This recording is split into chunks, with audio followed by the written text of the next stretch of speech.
இன்னைக்கு இந்த வீடியோவில் ரவையை வச்சு ரொம்பவே டேஸ்டியான கேக் தான் எப்படி செய்யறதுன்னு பார்க்க போகிறோம். ரவையை வச்சு நிறைய விதமான கேக் செய்யலாம். இந்த கேக் ஒரு தடவை செஞ்சு சாப்பிட்டு பாருங்கள். இதோட டேஸ்ட் ரொம்பவே சூப்பராக இருக்கும். இதை நம்ம சிம்பிளாக டக்குன்னு செஞ்சு முடிச்சிடலாம். இந்த கேக் எப்படி செய்யறதுன்னு வாங்க இப்போ பார்க்கலாம். இந்த ரவை கேக் பண்ணுறதுக்கு நான் இங்கே 1 கப் அளவு ரவை எடுத்து வச்சுருக்கேன். வறுத்த ரவை வறுக்காத ரவை எந்த ரவை வேணாலும் யூஸ் பண்ணலாம். கேக் ரொம்ப சூப்பராக வரும். இது கூடவே 1/2 கப் அளவு தயிர் எடுத்து வச்சுருக்கேன். புளிப்பில்லாத தயிராக பார்த்து எடுத்துக்கோங்க, அப்போ தான் கேக் சூப்பராக வரும். இது கூடவே கொஞ்சமாக பாதாம் முந்திரியை இந்த மாதிரி பொடியாக கட் பண்ணி எடுத்து வச்சுருக்கேன். இது சேர்க்கும் போது கேக் ரொம்பவே சூப்பராக இருக்கும். இது சேர்க்காம கூட நீங்கள் செய்யலாம். இது கூடவே 1/4 கப் அளவு சுகர் எடுத்து வச்சுருக்கேன். இது கூடவே 1/4 கப் அளவு ஆயில் எடுத்து வச்சுருக்கேன். வாசனை இல்லாத ஆயிலாக பார்த்து எடுத்துக்கோங்க. ஒரு முட்டை எடுத்து வச்சுருக்கேன். இதுக்கப்புறம் 2 டேபிள் ஸ்பூன் பட்டர் எடுத்து வச்சுருக்கேன். முட்டை சேர்க்கறதுனால முட்டை வாசனை இல்லாமல் இருக்கிறதுக்காக கொஞ்சமாக வெனிலா எசன்ஸ் எடுத்து வச்சுருக்கேன். 1/2 டீஸ்பூன் பேக்கிங் பவுடர் எடுத்து வச்சுருக்கேன். அவ்வளோதான் இதுக்கு தேவையான பொருட்கள். உங்ககிட்ட வெனிலா எசன்ஸ் இல்லைனா நீங்கள் ஏலக்காய் பவுடர் கூட கொஞ்சமாக சேர்த்துக்கலாம். இப்போ இந்த மாதிரி ஒரு பவுல் எடுத்துக்கோங்க. இப்போ இதில் நம்ம எடுத்து வச்சிருந்த ஒரு முட்டையை உடச்சி சேர்த்துக்கோங்க. இது கூடவே நம்ம எடுத்து வச்சிருந்த சுகரையும் சேர்த்துக்கோங்க. இப்போ இந்த சுகர் நல்லா கரையிற அளவுக்கு இதை பீட் பண்ணி எடுத்துக்கலாம். இதை நல்லா பீட் பண்ணிக்கோங்க. எந்த அளவுக்கு நம்ம நல்லா பீட் பண்ணி எடுத்துக்கிறோமோ அந்த அளவுக்கு கேக் நல்லா சூப்பராக பர்ஃபெக்டாக வரும். ரவையை வச்சு ஆல்ரெடி நம்ம சேனலில் ஒரு கேக் ரெசிபி போட்டிருக்கேன், அதையும் போய் செக் பண்ணி பாருங்கள். இப்போ இந்தளவு நல்லா பீட் பண்ணதுக்கப்புறமா இது கூட நம்ம எடுத்து வச்சிருந்த ஆயிலையும் சேர்த்துக்கோங்க. வாசனை இல்லாத சன்ஃப்ளவர் ஆயிலாக பார்த்து சேர்த்துக்கோங்க. கடலெண்ணெய் தேங்காய் அந்த மாதிரி வாசனை இருக்கிற ஆயில் வேண்டாம். இப்போ இந்தளவு நல்லா பீட் பண்ணதுக்கப்புறமா இது கூடவே நாம் எடுத்து வச்சுருந்த பட்டரையும் சேர்த்துக்கோங்க. பட்டர் சேர்த்ததுக்கப்புறமா மறுபடியும் இது நல்லா பீட் பண்ணி விட்டுக்கோங்க.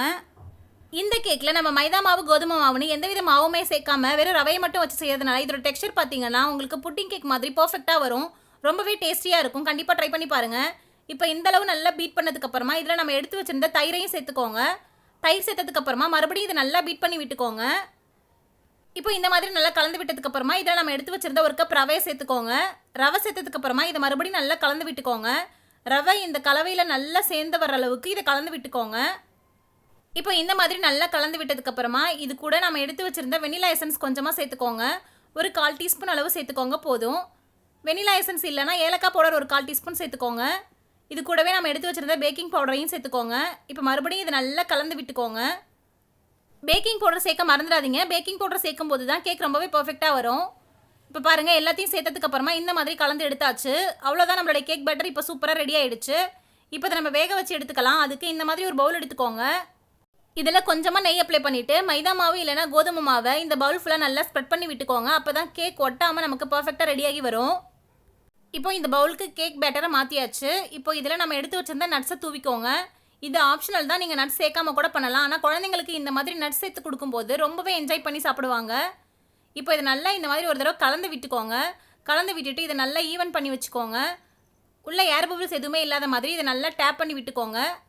அப்போ தான் கேக் பர்ஃபெக்டாக வெந்து வரும். இந்த மாதிரி நல்லா டேப் பண்ணி விட்டுக்கோங்க. இப்போது ஸ்டவ் ஆன் பண்ணி இந்த மாதிரி ஒரு குக்கரை வச்சுக்கோங்க. இதுக்குள்ளே ஒரு ஸ்டாண்ட் இல்லைனா ஒரு பிளேட்டை கூட நீங்கள் கவுத்து வச்சுக்கோங்க. இப்போ இது மூடி போட்டு மூடி ஒரு 10 நிமிஷம் ப்ரீ ஹீட் ஆகி வரட்டும். அதுக்கப்புறமா நம்ம இந்த பவுல் எடுத்து குக்கரில் வச்சுக்கலாம். விசில் எதுவும் போட தேவையில்லை. இது ஒரு 10 நிமிஷம் நல்லா ப்ரீ ஹீட் ஆகி வரட்டும். இப்போ பாருங்கள், 10 நிமிஷம் ஆயிடுச்சு. இப்போ நம்ம ஓப்பன் பண்ணிவிட்டு இந்த பவுல் எடுத்து குக்கர் உள்ள வச்சுக்கலாம். இந்த பவுலை குக்கரில் வைக்கும்போது பார்த்து வச்சுக்கோங்க. குக்கர் நல்லா சூடாக இருக்கும். 10 நிமிஷம் நம்ம ப்ரீ ஹீட் பண்ணியிருக்கிறதுனால இந்த மாதிரி ஸ்டாண்டுக்குள்ளே இந்த பவுலை வச்சதுக்கப்புறமா இதை மூடி போட்டு மூடி ஸ்டவ்வை மீடியம் ஃப்ளேம்லேயே வச்சு ஒரு 40லேருந்து 45 நிமிஷம் வரைக்கும் நம்ம வேக விட்டு எடுத்துக்கலாம். நீங்கள் எடுத்துருக்கிற ரவையை பொறுத்து உங்கள் ஸ்டவ்வோட ஃப்ளேமை பொறுத்து கேக் வேகிற டைம் கொஞ்சம் டிஃப்ரெண்ட் ஆகலாம். அதனால் பார்த்து வேக வச்சு எடுத்துக்கோங்க. இப்போ பாருங்கள், எனக்கு கரெக்டாக 40 நிமிஷம் ஆகியிருக்கு. கேக் எவ்வளோ சூப்பராக வெந்து வந்திருக்குன்னு பாருங்கள். இந்த மாதிரி ஒரு டூத் பிக்கை உள்ளே விட்டு பாருங்கள். இதில் கேக் ஒட்டாமல் வரணும். அவ்வளோதான், நம்மளோட கேக் சூப்பராக ரெடி ஆகிடுச்சு. இப்போ நம்ம இந்த குக்கர்லேருந்து வெளியில் எடுத்து வச்சுக்கலாம். இந்த கேக் நல்லா ஆறுனதுக்கப்புறமா நம்ம கட் பண்ணி வீட்டில் இருக்கிறவங்களுக்கு சர்வ் பண்ணலாம். இப்போ இது நல்லா ஆறட்டும். இப்போ பாருங்கள், கேக் நல்லா ஆறிடுச்சு. இப்போ இதை நம்ம ஒரு பிளேட்டுக்கு மாற்றி வச்சுக்கலாம். அதுக்கு இந்த மாதிரி ஒரு பிளேட் எடுத்துக்கோங்க. இப்போ இந்த பிளேட்டில் நான் உங்களுக்கு மாற்றி காட்டுறேன் பாருங்கள். அதுக்கு இந்த மாதிரி பவுலை நல்லா பிளேட்டில் வச்சு இந்த மாதிரி திருப்பி எடுத்துக்கோங்க. பேக் சைடு நல்லா டேப் பண்ணி விட்டுக்கோங்க. கொஞ்சம் கூட கேக் பவுலில் ஒட்டாமல் எவ்வளோ பர்ஃபெக்டாக ரெடி ஆகிருக்குன்னு இப்போ நான் உங்களுக்கு ஓப்பன் பண்ணி காட்டுறேன் பாருங்கள். பார்க்கவே எவ்வளோ சூப்பராக இருக்குது. இதோட டேஸ்ட் அட்டகாசமாக இருக்கும். கண்டிப்பாக ட்ரை பண்ணி பாருங்கள். இப்போ இதை நம்ம கட் பண்ணி வீட்டில் இருக்கிறவங்க கிட்ட சாப்பிட கொடுக்கலாம். அவ்வளோதான், ரொம்பவே டேஸ்டியான நம்மளுடைய ரவை கேக் இப்போது சூப்பராக ரெடி ஆகிடுச்சு. இந்த ரவை கேக் சாப்பிட்றதுக்கு அப்படியே கடைகளில் கிடைக்கிற புட்டிங் கேக் மாதிரியே ரொம்பவே சூப்பராக இருக்கும். கண்டிப்பாக ட்ரை பண்ணி பாருங்கள். இந்த ரவை கேக்கை நீங்களும் உங்கள் வீட்டில் ட்ரை பண்ணி பார்த்துட்டு எப்படி இருந்ததுன்னு மறக்காமல் கமெண்ட்டில் சொல்லுங்கள். இனி உங்க குழந்தைங்க கேக் கேட்டா கடையில வாங்கி கொடுக்காம இந்த மாதிரி வீட்ல இருக்கிற பொருட்களை வச்சு நம்ம சிம்பிளா டக்குன்னு செஞ்சு கொடுத்துடலாம். அவங்க ரொம்பவே விரும்பி சாப்பிடுவாங்க. இந்த வீடியோ உங்களுக்கு பிடிச்சிருந்ததுன்னா லைக் பண்ணுங்க, ஷேர் பண்ணுங்க. இந்த மாதிரி நிறைய வீடியோஸ்க்கு மறக்காம ரச்சு விலாக்ஸ் சேனலை சப்ஸ்கிரைப் பண்ணிடுங்க.